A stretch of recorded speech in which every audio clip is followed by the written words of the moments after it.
Okay, it's apparently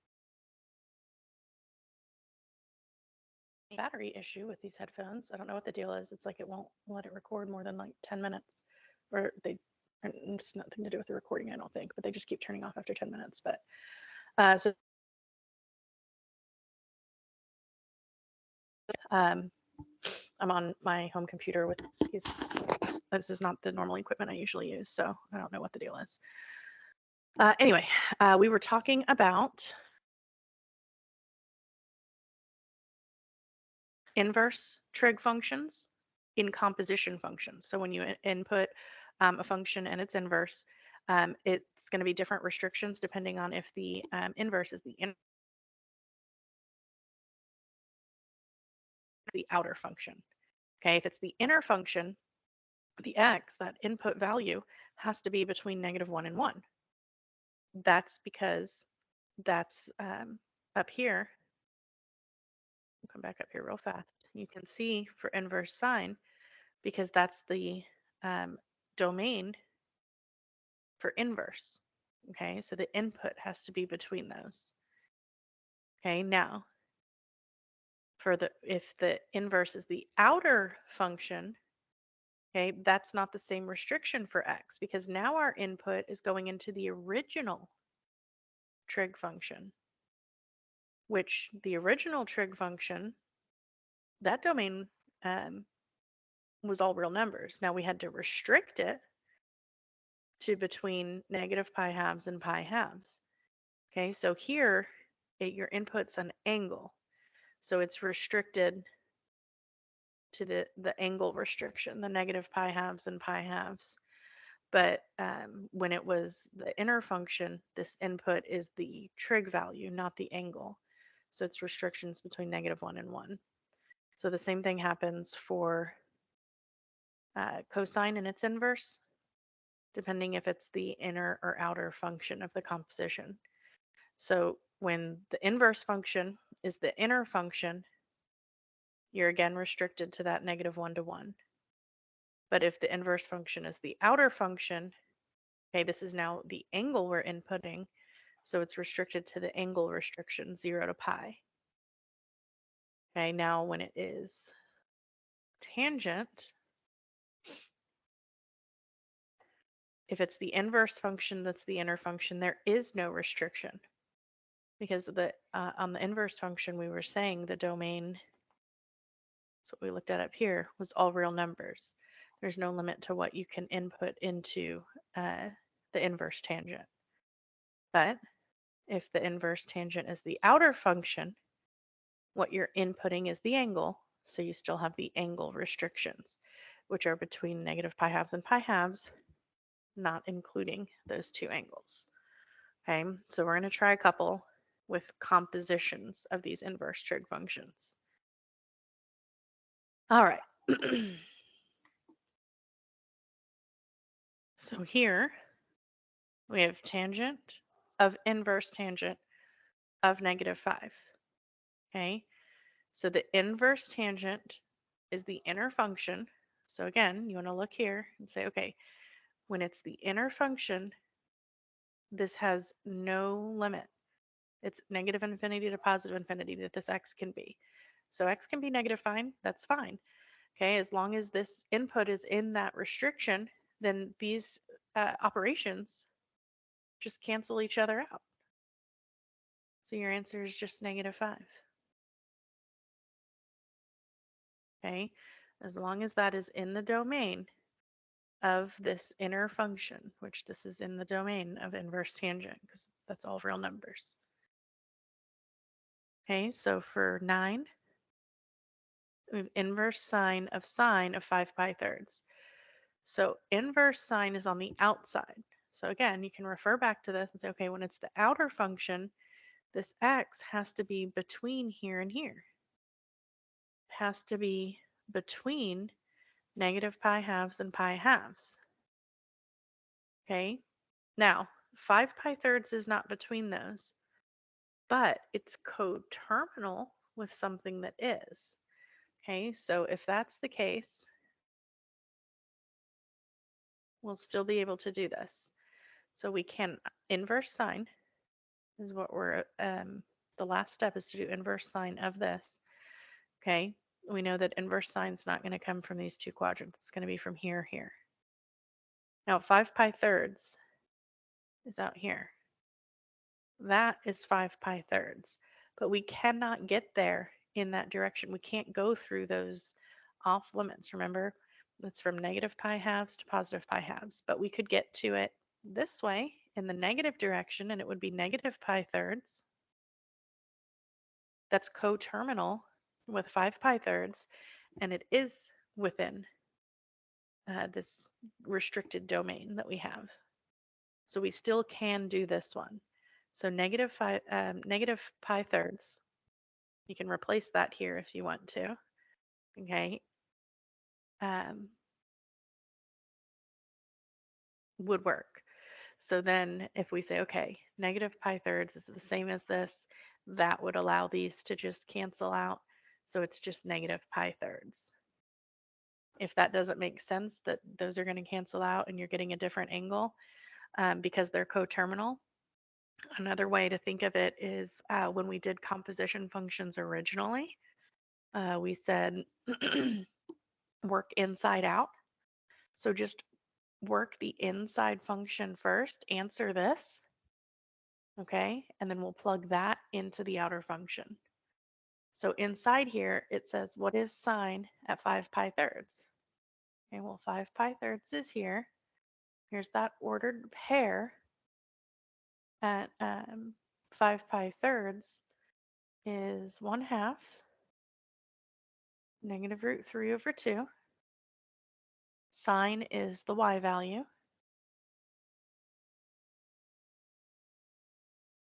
At the angle of 5 pi thirds, the sine value is root 3 over 2. You say, okay, I'm going to replace this with that. So then I have inverse sine of negative root 3 over 2. So that's what this outer function is asking. I make that replacement, that substitution.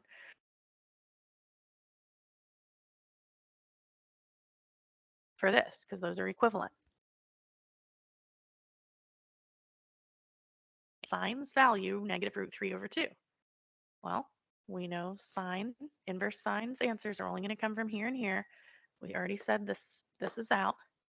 So sine is going to be negative in quadrant 4, and it's at a pi third reference angle that this is the sine value. So it's got to be at negative pi thirds. So you can do it step by step like that to work inside out, okay? But if they're the same trig function, one's just the inverse, you know that this 5 pi thirds isn't in the restricted angle measures, but you can give the coterminal angle that is, because they have the same trig values. All right. Here's example 10 and 11. So in example 10, we have cosine of inverse cosine of pi. Okay, until you get to the hang of this, you can keep looking at the little chart I showed you. So inverse cosine is the inside. So the inverse is the inside here. Okay, as long as that input's between -1 and 1, whatever that is going to be my answer. So this doesn't make sense. Pi is not between -1 and 1.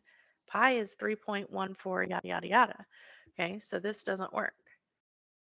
Pi is not in the domain of -1 to 1. So this has no solution. Okay, another way to think of this is, remember, this is asking at what angle is cosine's value pi? If you think about the unit circle.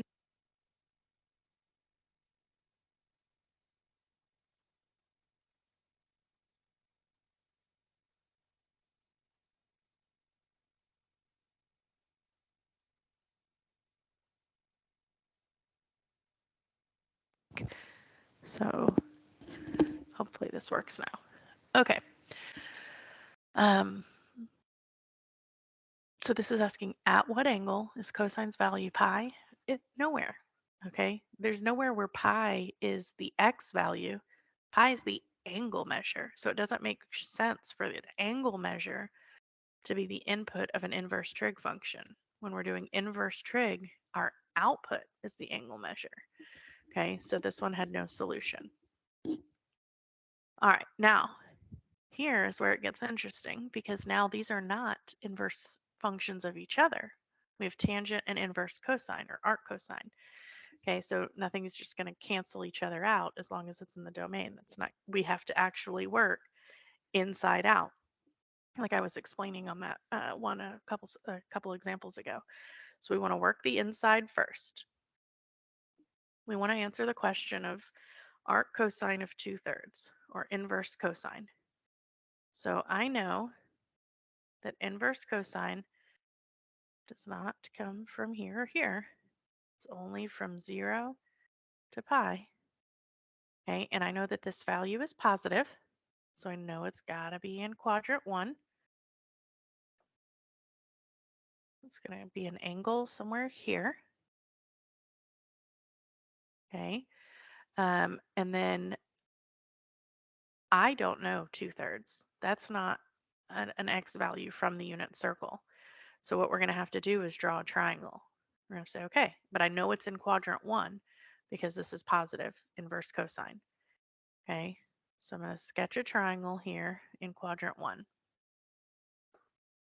Now, I know that cosine, you can use the a over h, or you can use x over r, however you want to think of that,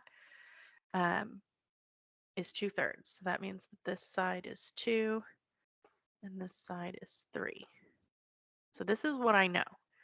I know we're talking about some angle here.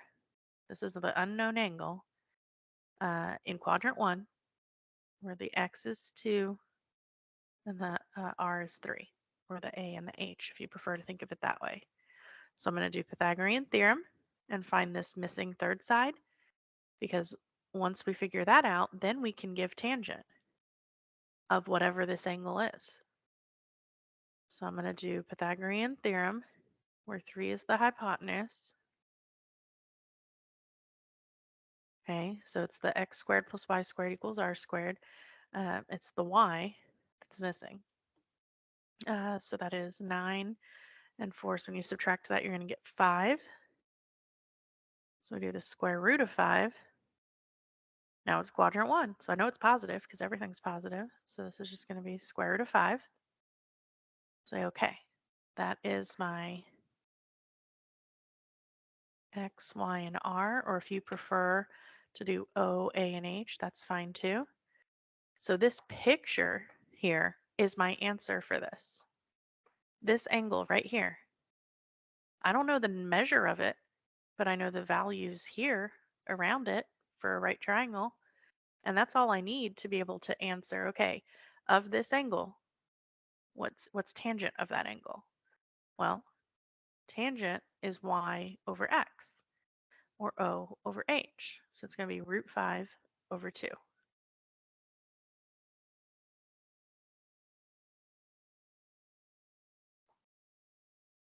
So you have an answer there. Okay, so let's try that again in example 12. This time,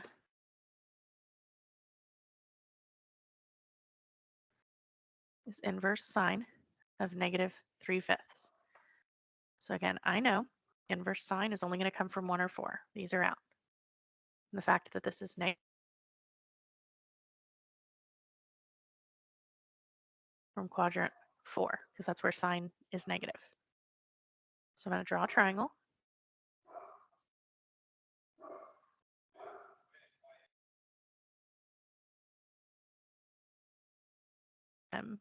I know the ratio here, we're talking inverse sine of 3/5, so that's y over r. Now the negative had to come from somewhere. Remember, we talked about this in the last unit. The negative only ever comes from the x or the y. The r, the hypotenuse, is never negative. And we know that in quadrant 4, the y is negative. So it's negative 3 and then 5 here. Now, I just did a triangle up here. Well, no, that's a different 3 and 5. Okay, never mind. Ignore what I just said.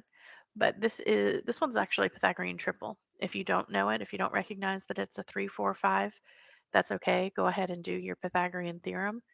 But this is going to come out to 4. And it's going to be positive because the x is positive in quadrant 4 because you're going right 4 down 3. So we've got our values. So this angle right here, that's the unknown angle that is the answer to this inner part of this question. So we want to know, well, what is cosine of this angle? Well, from this angle, cosine, you can think of it as a over h or x over r if you preferred that labeling. Either way, it's coming out to 4/5. Okay. Let me see. I think we have another. Yeah, do another one. If you want to pause and try it and then check yourself, that might be a good idea. Make sure you're getting the hang of this. So inside first. Oh, this actually might not be the best one to pause because this has an X in it. So it's going to be slightly different, but we're going to work it exactly the same as we did the last two. So inverse cosine is going to come from quadrants 1 or 2. Okay. The fact that this is a positive value, there's not a negative here, tells me we're in quadrant 1. So I'm going to draw my triangle. Now, I've got my number, but that's okay. If there's nothing in the denominator, it's understood to be over 1. So remember inverse cosine. So cosine is a over h or x over r, whichever way you want to think of that. So this is 3x over 1. Well, how about that? The hypotenuse is 1. That means we're on the unit circle, if you make that recognition. All right, now we still have to do the Pythagorean theorem to find this missing sine so that we can answer what sine of this angle is that we just drew. And we have to know this other side because sine is opposite over hypotenuse, or y over x. So it's going to be whatever we find this to be over 1. So pretty much it's just whatever we find this to be, because putting it over 1 is not going to change it. Okay, so I'm going to set up my Pythagorean theorem. I'm going to say, okay, I've got 3x squared. I don't know this value. I'm going to just call it y, because this is the x and the y. Or you could call it b. This can be your a and your b and your c, however you want to do that. And 1 squared. That's very important that I put these parentheses here because it's multiple values here, a 3 and an x that are both being squared. So you square the 3, that's a 9, and you square the x. So I've got 9x squared. So y squared equals 1. Now I'm trying to solve for y. So I'm going to subtract the 9x squared over. Okay, and then I need to take the square root. Now remember, we can do plus or minus the square root. So that plus or minus, how you determine which one it is based on what quadrant you're in. We're in quadrant 1, so everything's positive. So this value for the y is going to be positive. So I don't need to put a minus or a plus minus here. It's just positive.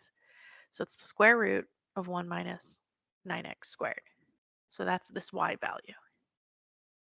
Now again, they're asking for sine, which is y over r. So it's this value we just got over 1. And I don't have to write the over 1. So it's just the square root of 1 minus 9x squared. That's my answer.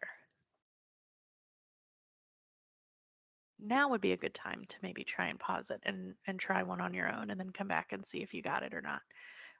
And this is the last one anyway, so we're going to work inside out. Inverse cosine. It's got to come from 0 to pi, quadrants 1 and 2. So these are out. And again, it's positive. So it's coming from quadrant 1. So that's where I'm going to draw my triangle. And this is the unknown angle. That is the answer to this. And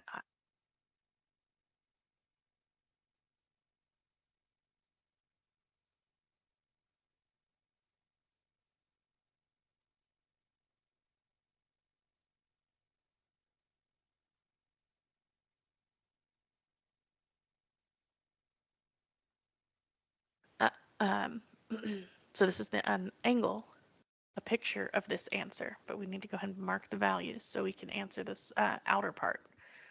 So inverse cosine. So again, cosine's a over h or x over r. So that's actually going to be the same setup as the last picture. So I already did this. This is square root of 1 minus 9x squared. That's what we did up here. So those are the same values. But this time, they're asking for cotangent of this angle. Okay, so now of this angle that I've drawn a picture of. So cotangent is a over o or x over r. So that is your 3x over root of 1 minus 9x squared. Now again, I'm probably not going to get real complicated, but I want you to understand the concept here. And we don't leave answers with radicals in the denominator, so we would actually need to go through the rationalizing process. So when you're rationalizing, you multiply by the radical you're trying to get rid of. So that's just going to leave us with the 1 minus 9x squared for the denominator. And in the numerator, that would just be 3x root 1 minus 9x squared. So that would be the solution there.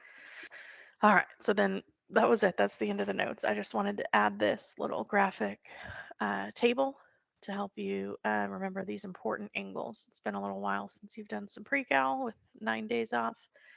So remember your angles, those special angles. This is just quadrant 1 from 0 to 90 or 0 to pi halves with the 30, 45, 60 or pi sixths, pi fourths, pi thirds in between. You need to know the cosine sine, that's the x and the y. And remember tangent is y divided by x or sine divided by cosine. If you have all these numbers, all these trig values memorized, it's going to make your life so much easier for all the rest of the stuff we're doing. I know I've said that in the past, but it's still true. And you may have forgotten some of it. So you can always use those links to resources we had in the last unit too, to go back and review yourself and practice more with your unit circle values if you need to. But that's it for those notes. Then you should have gotten, there's a practice page for you to do some practice. Let me see if I can pull it up here. I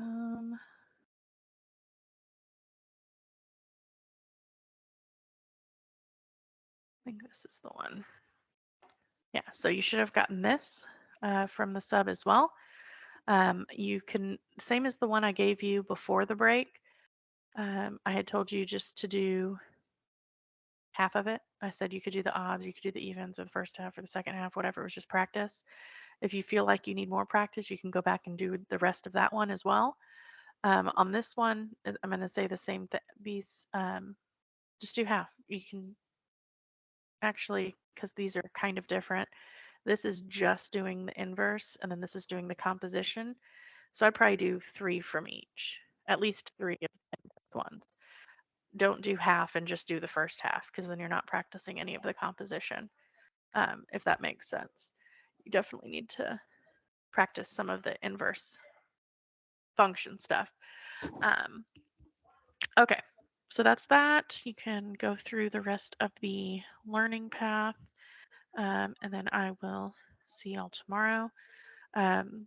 Again, just to recap, you should have finished your theta, the Thanksgiving turkey, and checked it against the key I posted.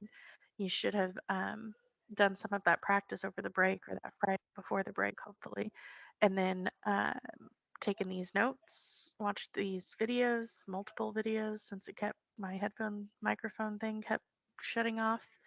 And then you've got some to practice doing with the composition, okay, and to refresh your memory on just the inverse. All right, and I'll go over any questions that y'all have tomorrow. when I'm there in class with you.